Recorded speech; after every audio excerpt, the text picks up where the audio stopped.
La Zona Cero. Entramos en nuestros monográficos Zona Cero con el increíble Jesús Callejo. Aquí le tenemos. ¿Qué tal, Jesús? Buenas noches. Muy buenas noches. ¿Cómo te encuentras? Pues muy bien, fenomenal. Gracias por lo de increíble. Claro, hoy vienes vestido además con tu bata blanca de científico. Y bueno, pues me parece muy correcto, muy oportuno para el asunto que vamos a tratar esta madrugada.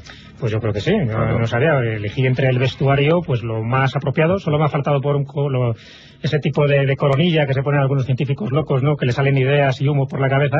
Pero bueno, yo creo que con la bata blanca es suficiente, ¿no?, para hablar del tema de hoy. Y es que a los científicos pues les gusta saber, les gusta averiguar qué se cuece en los ámbitos literarios, porque a veces toman ideas de esos escritos. Y bueno, a la prueba nos vamos a remitir en esta madrugada. Perdón, vamos a hablar de Julio Verne, por ejemplo, vamos a hablar de H.G. Wells, vamos a hablar de Arthur C. Clarke y vamos a hablar de algunos científicos que leyeron obras de estos literatos y en consecuencia actuaron en su laboratorio buscando y descubriendo cosas que a lo mejor ya les habían anticipado algunos autores. Yo creo que casos tenemos más que de sobra, ¿verdad, Jesús? Tenemos más que de sobra y además muchas de estas referencias científicas provienen de autores que no fueron escritores de ciencia ficción propiamente dichos. Tú has citado a dos en concreto, que era Julio Verne y H.G. Wells, fueron más bien divulgadores, pero no fueron científicos, como fue Arthur C. Clarke o fue Asimov. Y sin embargo, ya digo que muchas de esas ideas ya estaban anticipadas en estas novelas del siglo XIX, donde pues estamos hablando de auténticos genios que se adelantaron a su tiempo. Realmente, cuando hablamos de estos proyectos de futuro que fueron tratados por gente que en teoría no tenía que tener conocimientos o visiones de lo que iba a ocurrir en la humanidad, pues 50, 100 años después, es lo que nos sorprende, ¿no? Estamos hablando de proyectos tratados por la ciencia ficción que realmente han traspasado ocasionalmente la frontera de los sueños y, aquí es lo sorprendente, ¿no?, han alcanzado la más impactante realidad. Por eso está siempre de moda. Bueno, la verdad es que Julio Verne es casi el Leonardo da Vinci de la literatura, ¿no? Yo creo que sí. Además, Julio Verne, hombre, es conocido a lo mejor por esas novelas de anticipación, pero Julio Verne era una de esas personas misteriosas desde su nacimiento hasta su muerte. Estuvo metido en una sociedad secreta, que era la Sociedad de la Niebla, y de hecho un poco el acróstico de la palabra niebla, bueno, el acróstico no, realmente la palabra inglesa, que es fog, sirvió un poco para Phileas Fogg. Sí, el nombre de Phileas Fogg sirvió un poco de acróstico de uno de los personajes de una de esas novelas iniciáticas que sirvió casi como libro de cabecera para algunas sociedades iniciáticas del siglo XVIII. Estamos hablando de Polifilo, y ahí vendría lo de Phileas Fogg. Y Julio Verne era muy amigo también de esos acrósticos, de esos anagramas, de esas palabras en clave que aparecen en abundancia en muchísimas de esas obras. Mencionaremos algunas esta noche donde veremos esas anticipaciones, ¿no? La más conocida es de La Tierra a la Luna, pero hay otras novelas menos conocidas, menos leídas, donde sorprendentemente indaga casi con un bisturí certero en lo que sería la sociedad de su época y de Europa en general, ¿no? Incluso con aquella famosa novela de París, siglo XX, que se publicó póstumamente hace muy poco. 1994, por ahí, ¿no? Exactamente, y bueno, casi de casualidad, porque quedó relegada. De hecho, su editor, Hetzel, la desechó en su momento. Es una de las primeras novelas de Julio Verne. La desechó porque no consideraba que tuviera la calidad suficiente para publicar dentro de esa gran obra de los viajes maravillosos, ¿no?, que compone toda la novelística de Julio Verne. Sin embargo, en París siglo XX ya aparece el fax, casi, ¿no? Bueno, el fax y un montón de cosas. La verdad es que en esa obra, y si quieres empezamos con ella, porque desde luego me parece sorprendente, el plano tecnológico que manejaba Julio Verne era sorprendente un poco si no conociéramos un poco su biografía que realmente está plagada de hechos enigmáticos, pero casi todo está en sus obras, ¿no? Y en concreto en París, en el siglo XX, está el FAS, como tú bien dices. Lo que pasa es que no lo llama FAS, sino que lo bautiza como pantelégrafo. Están también descritos los carros que utilizan como fuerza motriz de la gasolina y que se mueven a través de anchas calles, es decir, está haciendo una alusión clara a nuestras autovías, autopistas. Menciona los trenes moviéndose a través de grandes túneles suspendidos por encima de la ciudad, algo similar al metro de nuestros días, pero bueno, por encima. Máquinas electrónicas de cómputo de gran velocidad, está hablando, por supuesto, de las calculadoras, de las computadoras y de los ordenadores. Está hablando de dispositivos de comunicación a larga distancia que sirven para enlazar los mercados financieros de una ciudad pues con las corporaciones multinacionales mundiales, es decir, para que no te tengas que desplazar allí. Fíjate este tipo de adelantos que está recogiendo en esa novela, realmente increíble, porque es un manuscrito que se escribió en 1863, ya digo que son de las primeras, que escribió, no de las últimas, y se encuentra, pues eso, un siglo después prácticamente, en 1963, es publicado pues en 1994, o sea que esa novela, junto con otras como 20.000 leguas de viaje submarino, donde hace pasar a su Nautilus bajo los hielos del polo, como igualmente hace en 1958 el submarino atómico estadounidense que tiene el mismo nombre, y esa novela y otras como Robur el Conquistador, donde habla del albatros y las 36 hélices que fueron confundidas. Con esta novela hay una cosa curiosa que tú recuerdas muy bien y casi seguro que muchos oyentes, tanto en Robur el Conquistador como en El Dueño del Mundo, en las cuales aparecen en estas dos novelas unas extrañas naves voladoras, en fin, con unos diseños, unas estructuras como muy burdas, ¿no?, muy elementales, y que sobrevuelan pues gran parte de las ciudades que recorren su novela. Pero lo curioso es que a finales del siglo XIX hay toda una oleada ovni, cuyos diseños, que son observados por los ocasionales testigos, bueno, fueron muchísimos porque apareció esta oleada en varios estados norteamericanos, eran descritos de una forma muy parecida a cómo Verne refleja en su novela Robur el Conquistador, El Dueño del Mundo, su albatros, es decir, esas 36 hélices, esa especie de, bueno, pues de escaleras de mano que cuelgan, esos lastres también que se les ven, es decir, no parecen naves de otro mundo, y sin embargo fueron consideradas, esa oleada de 1897 hasta 1899 más o menos, fueron consideradas como una oleada ovni, cuando realmente, si se investiga un poco, yo creo que es uno de esos casos fraudulentos dentro de la ufología, porque por entonces muchas de estas casas de diseños aeronáuticos estaban ensayando sus prototipos aéreos, y muchos pues tenían que ver con este albatros, o sea que de alguna forma ahí no es que se anticipara, sino que realmente reflejaron algunas de estos diseños aeronáuticos de finales del siglo XIX, reflejaron lo que aparecía en la novela de Julio Verne, porque les parecía bastante correcto. De hecho, Robur el Conquistador se publicó en 1886, o sea que es anterior a estas oleadas. Sin embargo, no sé por qué se ha intentado identificar como una oleada ovni cuando se sabe que los tripulantes, los supuestos humanoides, hablaban perfectamente el inglés, conocían las costumbres norteamericanas, no tenían ningún rasgo fisionómico extraterrestre alienígena, y ha quedado ahí, pues bueno, como uno de esos casos para investigar detalladamente, pero que yo estoy convencido totalmente que la procedencia era terrestre. No, eso es un caso típico de cultura adquirida, ¿no? Sí, yo creo que sí, es verdad, ¿eh? Claro. Siempre se ha hablado, ¿no?, que lo que prefiguraban las novelas de ciencia ficción después se ha ido convirtiendo en la realidad. De hecho, las novelas de ciencia ficción, uno de los temas más queridos, más recurrentes, es el encuentro con civilizaciones extraterrestres. Y después se comenta eso, que qué casualidad que en muchos de estos encuentros, sobre todo a partir de los años 50, cuando se producen estos contactos, no tanto los avistamientos, sino los contactos con humanoides, pues son muy similares a los que se describieron a principios del siglo XX o a finales del siglo XIX. Y sencillamente es verdad, porque hay una especie de inconsciente colectivo ahí, que en algunos casos porque se intenta plagiar deliberadamente, y en otros sencillamente porque la materia prima, es decir, la sustancia que permanece un poco ahí en las ideas geniales, pues es la misma. Es como si se dieran esas sincronicidades que en momentos dados y en épocas distintas, pues dos personas piensan lo mismo, se les ocurre la misma idea, o sencillamente ocurren acontecimientos muy similares sin que aparentemente tengan conexión entre ellos. Y eso yo creo que es una de las cosas que ha engrandecido la ciencia ficción, el cómo algunas personas de siglos pasados pues pudieron anticipar, sencillamente con su imaginación, porque no sabemos que tuviera una máquina del tiempo, pudieran anticiparse a muchos de estos acontecimientos tecnológicos que ahora para nosotros son cotidianos, pero que hace 50, 100 años, pues el que alguien pensara en la luz eléctrica antes de que Edison inventara la bombilla, pues desde luego era tachado de loco, sencillamente de demasiado imaginativo. También anticipó Julio Verne el rayo láser, ¿verdad? Anticipó muchísimas cosas, es cierto. Fíjate, haciendo un pequeño resumen un poco de casi algunas de sus obras, ¿no? Te lo digo porque me parece bastante representativo, porque casi siempre la gente piensa en 2 o 3 obras nada más, sin embargo son muchísimas. En La máquina de vapor, que es una de sus obras, imagina por vez primera la autoruga y los aparatos teledirigidos. Los aparatos teledirigidos están en una obra muy poco leída, la verdad es que es difícil de encontrar, pero que es apasionante. Es la sorprendente aventura de la misión Barsac. Los satélites artificiales y el cañón de largo alcance se describen en Los 500 millones de la Begun, una obra que escribió en 1879. El cine sonoro, ni más ni menos, aparece en El castillo de los Cárpatos. La bomba atómica, ojo que también lo prefiguró H.G. Wells, aparece en su novela Cara a la bandera, o sea que muchos años antes de que Wells intuyera que una bomba atómica podría destruir a grandes poblaciones. todavía mucho más alucinante, bueno, más alucinante que París en el siglo XX yo creo que no hay ninguna, pero si me apuras, la segunda en esta especie de ranking de Julio Verne sería La jornada de un periodista americano en el año 2889. Y me dirás, ¿y por qué ese título tan extraño?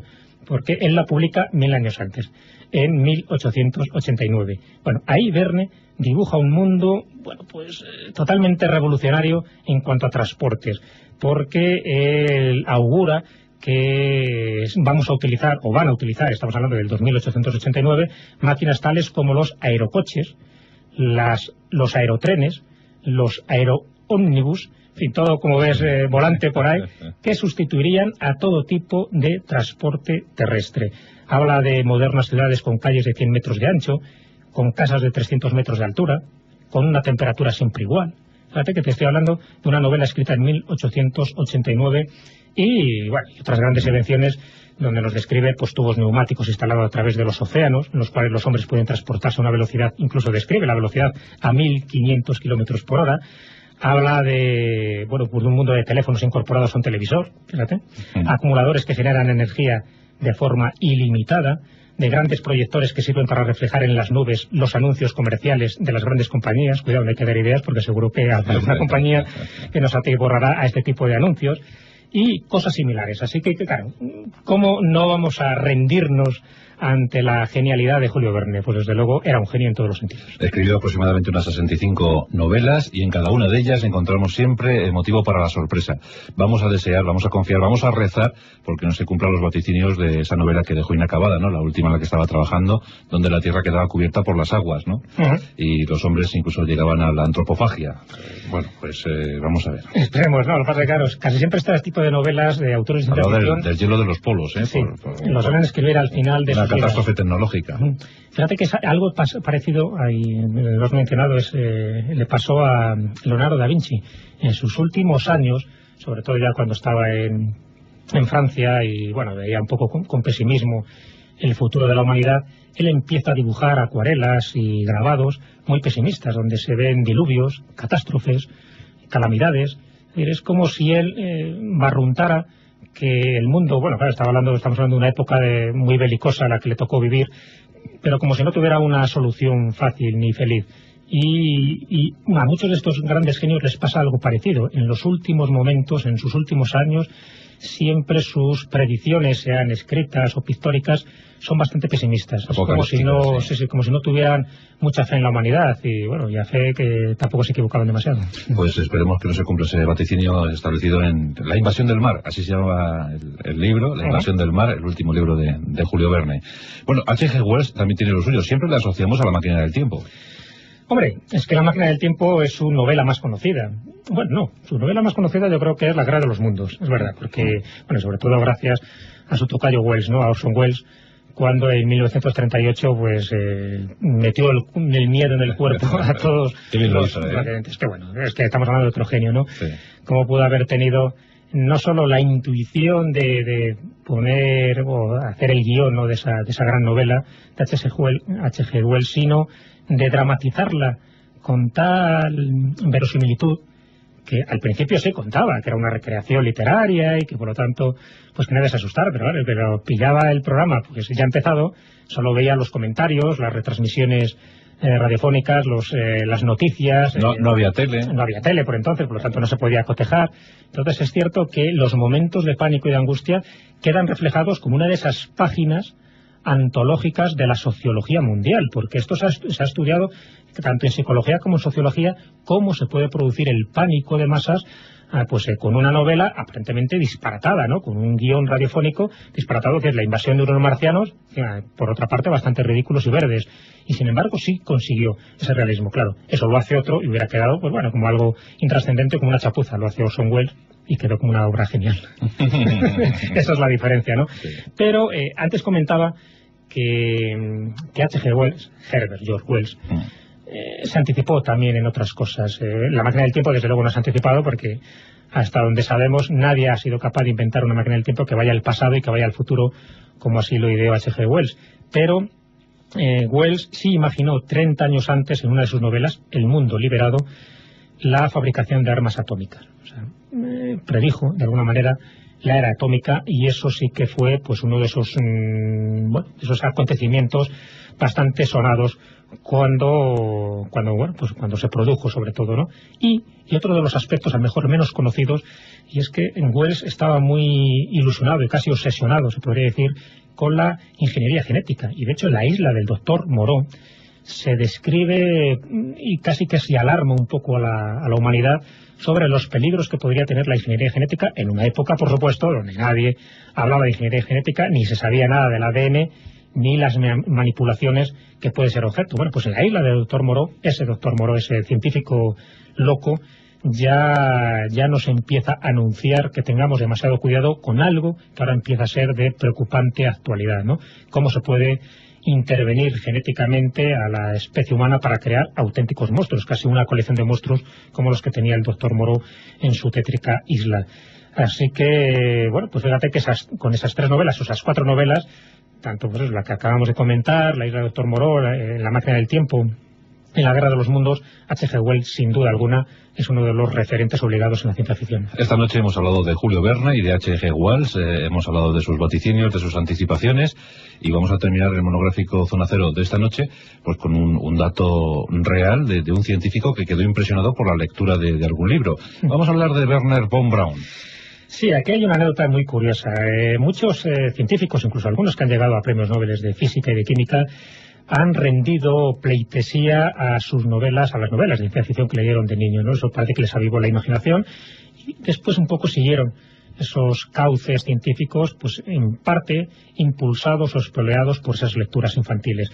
Entonces hay una anécdota referente a Wernher von Braun, y es que a finales de los años 50, el editor de Austendin, estamos hablando de la revista de ciencia ficción más famosa del mundo, descubre un hecho curioso. A él le llama la atención, es que en un remoto pueblo de Alabama, pueblo llamado Huntsville, se producía un número de ventas de ejemplares como demasiado alto para la población que tenía. Entonces, bueno, pues este hombre le pica la curiosidad y se acerca a este pueblo, a Huntsville. Y dice, bueno, ¿qué pasa con esta población o esta localidad de tan pocos habitantes se venden tantos ejemplares de ciencia ficción? Bueno, va allí, indaga y descubre que en esta localidad se establece la residencia de un equipo de científicos alemanes que se llaman Redstone, presididos por Wernher von Braun, que es el padre de la bomba volante, la V2. Y curiosamente descubre que todos ellos eran fanáticos de la literatura de ciencia ficción. No leían solo como ocio, sino con el objetivo de encontrar ideas científicas revolucionarias que eran intuidas por estos autores que leían. Casi todos los autores que ellos leían eran del siglo XIX. Entonces, esto es lo sorprendente, cómo Wernher von Braun no tuvo ningún reparo en confirmar lo que muchos intuían, esa avidez por leer novelas de ciencia ficción, que si lo añadimos a 2 ejemplos concretos, de los muchos que se pueden citar, ¿no? Pero a 2 personas muy famosas dentro del campo científico. Uno es Sheldon Glashow, que fue laureado con el Nobel de Física en 1979. Él escribió en uno de los libros, un libro que se titulaba El encanto de la física, escribió lo siguiente: el material que se publicaba en la revista Astudin Science Fiction me inició en la relatividad y la teoría cuántica. Lo confirma y encima lo ratifica en ese libro que escribió. Y otro, estamos hablando de un premio Nobel de Física de 1969 llamado Murray Gell-Mann, también afirmó en una de sus obras, El Quark y el Jaguar, que leo textualmente porque me parece representativa su frase. Dice: ya entonces especulaba sobre el futuro de la especie humana, especialmente estimulado por las novelas y cuentos de ciencia ficción de H.G. Wells, que me encantaba leer. Son 2 ejemplos de los muchos que se podrían citar en este caso, pero que me parecen muy representativos, como la ciencia no está tan desligada como podríamos pensar de la ciencia ficción. A los científicos les encanta leer esa ciencia ficción, nunca mejor dicho. Muy bien, don Jesús Callejo, pues muchas gracias. Hemos averiguado cosas interesantes de Julio Verne, de H.G. Wells, de Wernher von Braun y su equipo, que devoraban estas novelas de ciencia ficción, y la verdad es que nos encanta saberlo porque nosotros también somos devotos del género. Pues hombre, yo creo que sí, hay que leer mucha novela de anticipación, porque desde luego ahí podemos encontrar claves, joyas y perlas preciosísimas que luego con el tiempo se aventuran. Y si quieres termino con una frase de otro científico, de Dyson, Freeman Dyson, pues una de esas personas también eminentes, que él comentaba que las novelas de ciencia ficción era un buen método para las previsiones económicas. Entonces, cuando le preguntaron por qué realmente con las novelas de ciencia ficción se puede prever un poco las fluctuaciones económicas, decía, bueno, que esa era una, no todas, y que la otra era también mediante la ciencia ficción. Y decía, para el futuro, más allá de los 10 años, la ciencia ficción es una guía más útil que las previsiones de los economistas. Y efectivamente, los economistas, dado los vaivenes que tiene la bolsa, desde luego sus vaticinios no llegan a más de una semana. Sin embargo, con la ciencia ficción estamos hablando de vaticinios de 1 año, 100 años, quién sabe. Nadie entiende por qué los autores de ciencia ficción ganan muchísimo menos que los brokers. Nuestro monográfico Zona Cero. Gracias, Jesús. De nada.